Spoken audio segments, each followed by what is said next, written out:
Welcome to Money Matters, sponsored by Evergreen Credit Union. Managing your finances during a crisis. Evergreen Credit Union has 7 professionals on their financial education team. During this period of uncertainty, they've made their financial education programs available to anyone virtually. No matter what each of us are going through, managing finances in a crisis is new to all of us. It's a good idea to stop and to take some time to plan how you will spend your money over the next several months. This week, we'll discuss credit scores and how you can optimize your score. I'm Brenda Pollock, a certified financial counselor with Evergreen Credit Union. Evergreen invested in a financial wellness program 3 years ago. Since then, we've helped hundreds of people better manage their personal finances by showing them how to create a budget, understand credit scores, manage their debt, and set some personal financial goals. We're committed to this program, and we offer it for free. This week, we'll discuss credit scores and how you can optimize your score. Let's talk credit scores. A credit score is a 3-digit number between 300 and 850 that relates to how likely you are to repay debt. Lenders use it to decide whether they'll approve someone for a credit card or a loan, or to set a rate of interest on a specific loan. The higher your score, the lower the interest you'll pay. Because you can have a different credit score from each credit bureau, it is best to focus on the credit range you fall in: excellent, good, fair, needs work, or poor. We'll also discuss best ways to boost your score and what FICO scores are. Phew, that's a lot to digest, but let's get started and see if we can make it a bit clearer for you to navigate this complicated and somewhat confusing credit score number. What is a credit score? In the early days of credit for consumers, character-based decision-making was part of the process. A customer's score was assessed using credit information about an individual's social, political, or personal life habits. In the 1950s, Bill Fair, an engineer, and Earl Isaac, a mathematician, created an automated scoring system that became known as the FICO score. They sold their fairer system of a consumer's credit score to banks and retailers in the U.S. and around the world. The Fair Credit Reporting Act was passed in 1970, creating a regulated system regarding what information about a consumer would be collected, what would be reported, and for how long that information would remain on a credit report. It also stated how consumers could obtain copies of the reports. Who manages all this information?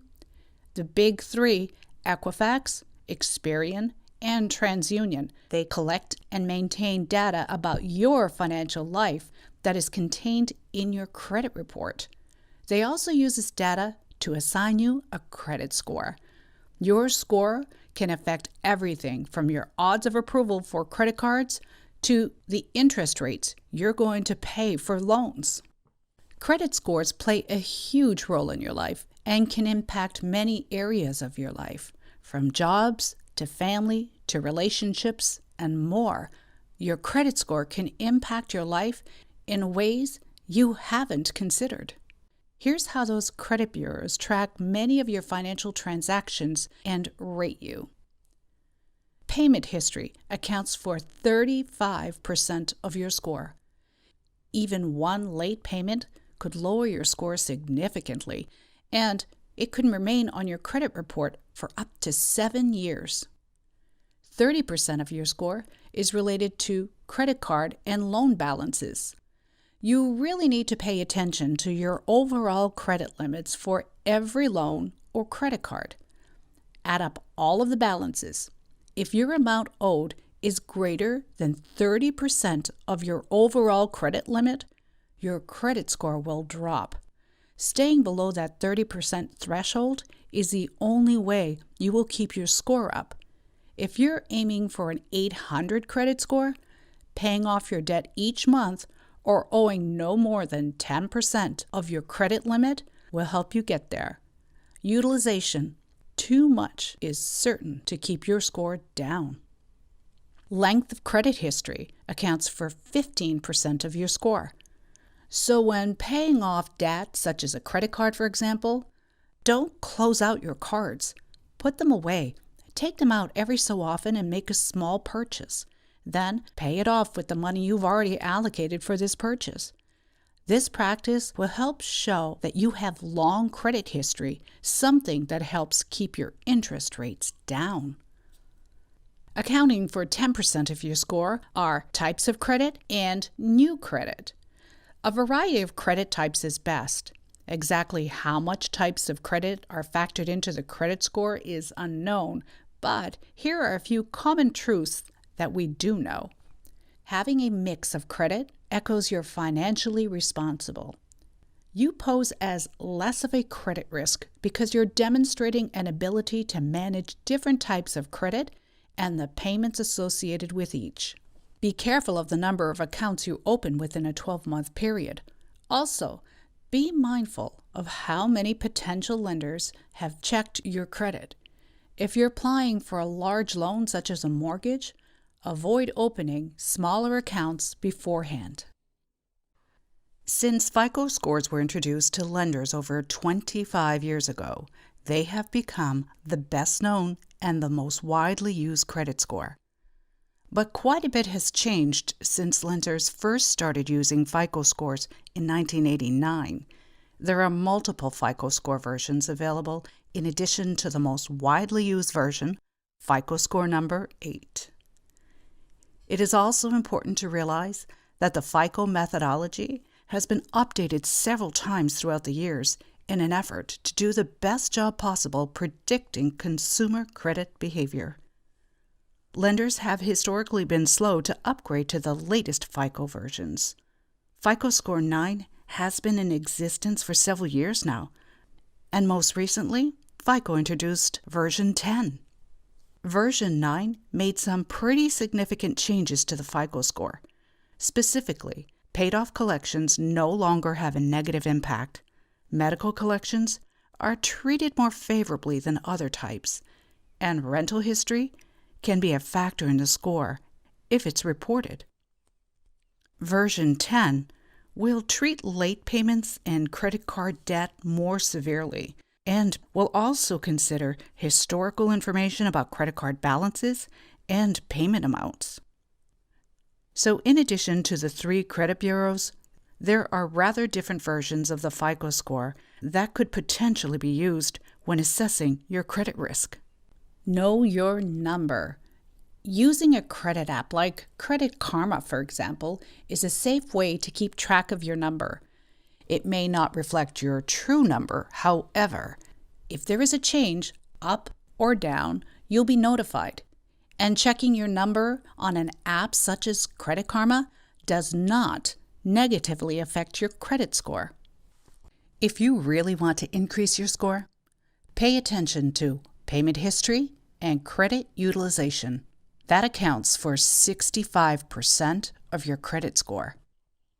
Now, let's look at some ways you could potentially help to boost your credit score. Don't close unused credit cards. Keeping unused credit cards open, as long as they're not costing you money in annual fees, is a smart strategy, because closing an account may increase your credit utilization ratio. Owing the same amount but having fewer open accounts may lower your credit scores, and keeping them open will increase your credit history. Apply for new credit only when needed. Don't open accounts just to have a better credit mix. It probably won't improve your credit score. Unnecessary credit can hurt your credit score in multiple ways, from creating too many hard inquiries on your credit report to tempting to overspend and accumulate debt. Ensuring you are using a mix of credit types wisely. Generally, Your credit mix is more important if your credit report doesn't have a lot of other information on which to base your score. Now let's take a look at some of the different types of credit. For example, revolving credit. This type of credit is open-ended. When you borrow, you'll agree to repay a certain amount each month, but you won't be expected to repay all the money by a definite date. Instead, you'll be able to carry the balance and borrow more, up to the limit, each month. The longer the principal of the debt remains unpaid, the more interest you'll pay on it. Credit cards are the most common form of revolving credit. Charge cards. They look and work much like credit cards, but with charge cards, you have to pay the balance in full each month. Service credit. Anyone who provides you with a service and bills you in arrears after you've received the goods or services is extending service credit to you. This type of credit includes your utility companies, your landlord, mobile phone provider, and so on. Each month, you pay an agreed-upon amount. While this kind of credit doesn't typically appear on credit reports, if you fail to pay your bills on time, these creditors could report the late payments to the credit bureaus or send the account to a collection agency that reports late payments, causing the negative information to appear on your credit report and harm your credit score. Installment credit. This is the kind of credit most people typically think of as loans. If you have a mortgage or a car loan, it's an installment credit. It's probably the most commonly used and easiest form of credit to understand. You borrow a specific amount from the lender and agree to repay it with an interest in installments of a specific amount over the life of the loan, usually ranging from months to years. Credit can be a powerful tool to help you achieve your financial goals. It's important to have a budget, be disciplined, and understand how credit scores work, how to build your credit, and how to ensure your credit history always works for you. When is the last time that you really looked at the information about you on your credit report?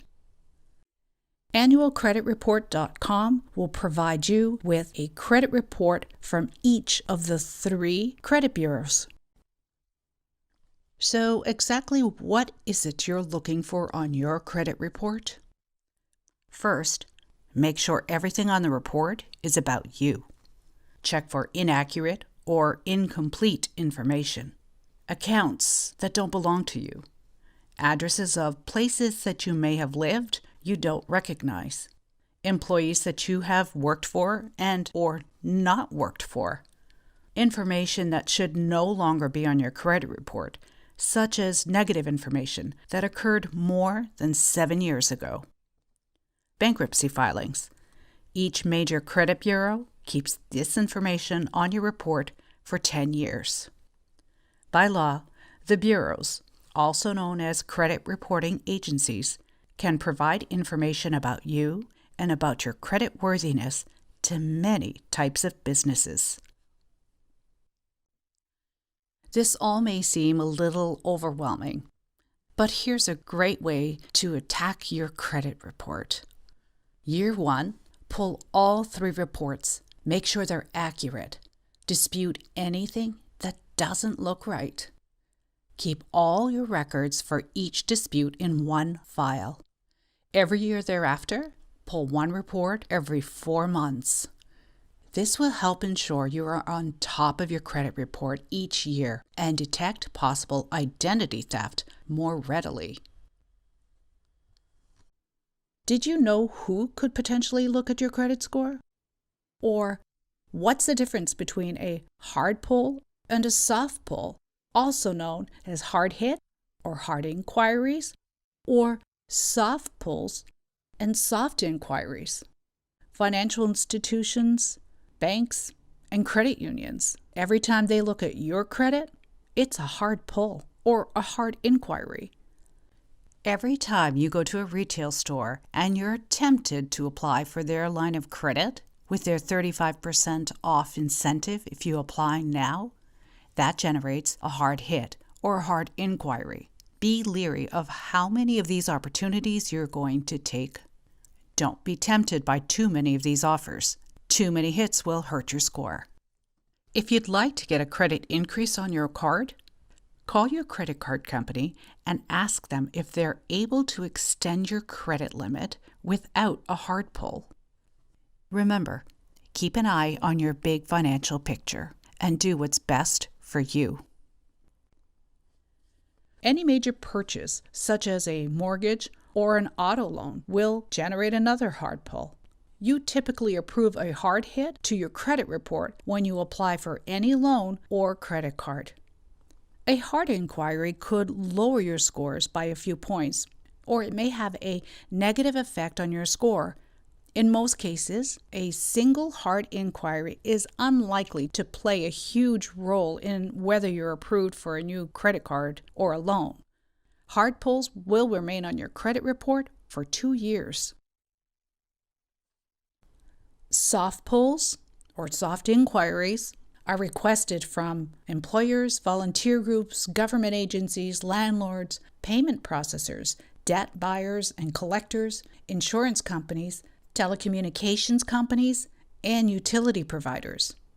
The notion that multiple credit reporting agencies are keeping tabs on your spending might seem like an invasion of privacy and may be dangerous, especially after the massive Equifax data breach and a recent series of other high-publicized data breaches. With all that said, there is no practical way to avoid having your transactions documented. Whether you're just getting started or getting back on track, knowing how your credit score is calculated and how you can manage your score will save you money in the long run. Thank you for watching Money Matters, sponsored by Evergreen Credit Union. Join us next week as we discuss debt, managing and reducing your debt.